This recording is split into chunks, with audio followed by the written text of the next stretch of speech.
Salut, c'est Rosanne Villa. Aujourd'hui, dans le cadre de la vidéo Crois sur Compte de notre challenge business, nous allons répondre à une question posée par une de nos abonnés. Quels sont les inconvénients et les avantages de sortir avec un entrepreneur? J'ai pas voulu répondre à ça toute seule et je me suis permise de poser cette question à plusieurs entrepreneurs. Et dans cette vidéo, je vais vous partager leurs avis qui sont super intéressants. On se retrouve donc après l'intro.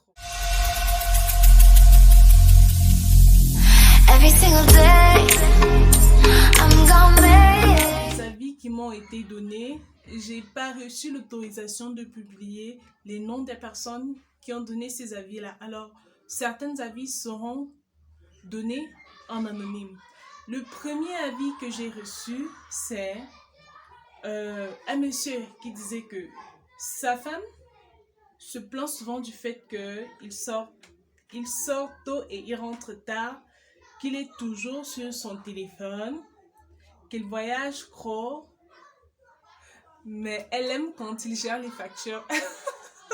Je crois que si vous êtes entrepreneur, vous vous reconnaissez bien dans ce quotidien-là. Le fait d'avoir un emploi de temps surchargé, c'est aussi ce qu'il faut retenir lorsque vous voulez quitter le salariat pour l'entrepreneuriat. Ne pensez pas que lorsque vous devenez entrepreneur, cela signifie travailler vraiment moins. Au contraire, vous allez travailler 4 fois plus. Et vous allez devoir vous donner à fond parce que ce projet-là, c'est le vôtre. Désolée s'il y a des bruits. Hein. La fenêtre de mon salon donne juste sur une allée, alors il y a pas mal de bruit qui rentre. Le deuxième avis, qu'en pensez-vous? Du premier avis, c'est vrai que le côté financier est important, mais seriez-vous prêt à sacrifier le temps passé avec votre partenaire parce que il arrive à gérer les factures et tout le reste? C'est à vous de répondre. Le deuxième avis, c'est Philippe Ndi qui dit l'inconvénient est que même pour qu'on te donne des choses, c'est la négociation. J'adore vraiment lire ces avis-là. Alors, je sais pas trop si ça vous arrive souvent vous en tant qu'entrepreneur, mais moi personnellement, je n'ai jamais vécu ça. Alors, c'est son avis. Peut-être que c'est comme ça que ça se passe dans son couple. Le quatrième avis rejoint justement le premier avis. Le troisième avis rejoint justement le premier avis qui dit la disponibilité pour sa famille. C'est l'avis du docteur Gordien Wanji. Le quatrième avis, je n'ai pas reçu l'autorisation de publier le nom de leur personne. Elle dit pas de désavantage que d'avantage. Il n'y a pas mieux, je crois. Vous en pensez quoi? Vous pensez quoi du fait que sortir avec un entrepreneur ou un businessman ou un homme ou une femme d'affaires, cela ne représente-t-il que des avantages? Vous aurez la possibilité de donner vos avis en commentaire. Ce sera un plaisir de vous lire également. Il est de Rostand Bakalag. Il dit énormément d'inconvénients.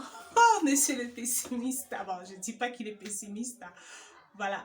Il dit le trop plein de stress, les absences répétées, les sautes d'humeur, le manque de disponibilité sur les lendemains, la fragilité émotionnelle, les clashs sur Internet, les salariés qui claquent la porte parce qu'inquiets pour leur lendemain, les impôts qui sont à l'afflux, le chapelet est long. Honnêtement, on a là un cas où la personne a vécu carrément une mauvaise expérience de l'entrepreneuriat en couple. Je crois, c'est comme ça que je dois dire ça en fait. Il a vécu une mauvaise expérience. Désolée vraiment pour lui, hein, parce que moi, de mon expérience, j'ai pas connu tout ça. Mais je sais quand même que pour ma première entreprise, j'ai galéré pour les impôts. C'était incroyable. Le fait de devoir gérer les impôts à la fin du mois, gérer les salaires et les cotisations sociales, tout ça. C'est très gênant. Alors, un autre avis, celui-là, il est de Ernest, de Joyan le Mélodieux, qui dit, il a écrit tout un, je crois que lui, il devrait écrire un blog. Mais, pour résumer, ce qu'il a dit, c'est qu'il a fait ressortir les deux aspects. Être en couple avec un homme ou une femme d'affaires se voit très intéressant dans la gestion des projets communs et le développement dans l'ensemble vu la forte capacité de planification, la rationalité qui caractérise les individus dans le secteur. Lui, il parle justement de l'organisation, du fait de pouvoir être très bien pour la gestion des projets et tout le reste. Les inconvénients sont minimes car c'est lui qui continue. Les inconvénients sont minimes car les objectifs majeurs du couple en termes de développement et d'entretien sont atteints. Le côté affectif et rationnel se gère facilement avec les compromis car on a conscience des réalités et on veut que ça marche.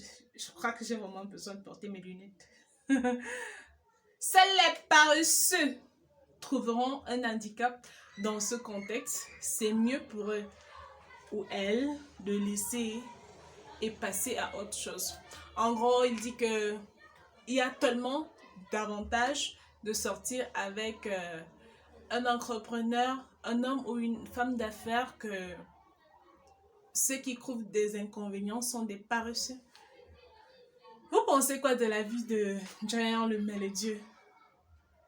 Intéressant ou alors vous ne partagez pas cet avis-là? L'avis suivant, on ne sait même plus à quel numéro on est. L'avis suivant vient nous.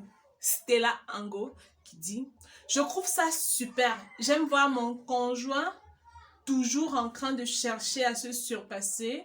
Je trouve ça génial. Maintenant, l'inconvénient vient lorsque le conjoint ne sait pas vraiment faire la part des choses. Il pourra établir un programme qui lui permettra d'avoir le temps pour sa famille. Si le problème de disponibilité se pose, moi j'aime grave. Voilà une qui aime bien être en couple avec un entrepreneur. C'est très beau à lire. Je ne dis pas ça par solidarité entre entrepreneurs, mais je trouve vraiment que trouver son compte en couple, c'est toujours, que ce soit avec un entrepreneur, un pasteur, un avocat, un juriste, peu importe. Si vous arrivez à trouver votre compte en couple, ça veut dire que vous avez fait le bon choix. L'avis suivant nous vient de Ongolo Nancy. C'est vrai que c'est un avis que je partage entièrement parce que j'ai eu l'impression de me reconnaître à travers ses écrits. Pas beaucoup de temps, des fois hyper pragmatique, ce qui peut faire croire que tu n'as pas de sentiments. On nous reproche surtout ça. Unapologetic about many choices. C'est aussi pour ça qu'on va nous fuir. Mais pour le reste, tous les humains ont leurs qualités et leurs défauts, dont c'est pisse. Oui, c'est vrai que la plupart du temps, lorsqu'on prend des décisions, on a vraiment de la peine à justifier ça. Surtout lorsqu'on est entrepreneur, parce que lorsque tu as une idée qui vient en tête, lorsque l'idée ronge la parfaite vient, lorsque tu es sous la douche, tu te dis je dois la rendre vivante, je dois faire ceci, je dois faire cela. Si à côté de toi, tu as quelqu'un qui n'a pas la même longueur de réflexion, ou alors la même façon de penser, ce sera très pénible. Parce que là où toi tu verras les avantages, la personne verra les inconvénients. Alors on préfère ne pas justifier certains choix. C'est comme ça. Même si ça fragilise le couple, on va pas se mentir. C'était les avis que j'ai reçus concernant les avis des entrepreneurs, concernant le fait d'être en couple avec un entrepreneur, un businessman, un homme ou une femme d'affaires. Dites-moi vous, comment vous voyez le fait d'être en couple avec un entrepreneur? est-ce quelque chose de bien? Surtout qu'il faut noter que si vous commencez avec un entrepreneur, vous allez devoir jouer beaucoup de rôles. À certains moments, vous serez coach. Oui, parce que lorsque la pression monte, il faut pouvoir calmer. Lorsque la dépression arrive, il faut pouvoir calmer. Et lorsqu'on sait également que être entrepreneur expose beaucoup à des maladies mentales comme les doubles personnalités et tout ce qui suit. C'est vraiment une décision que vous devez prendre par amour. Parce que si c'est par intérêt, lorsque la personne fera faillite, ce qui arrive très souvent, vous serez très déçu. Vous penserez que vous avez raté votre vie. J'ai hâte de lire vos avis en commentaire. Vraiment, c'est quelque chose. C'est un thème que je pensais pas aborder, mais qui me plaît. C'était donc tout pour cette vidéo. On se retrouve demain à 20h50 comme chaque jour. Bye!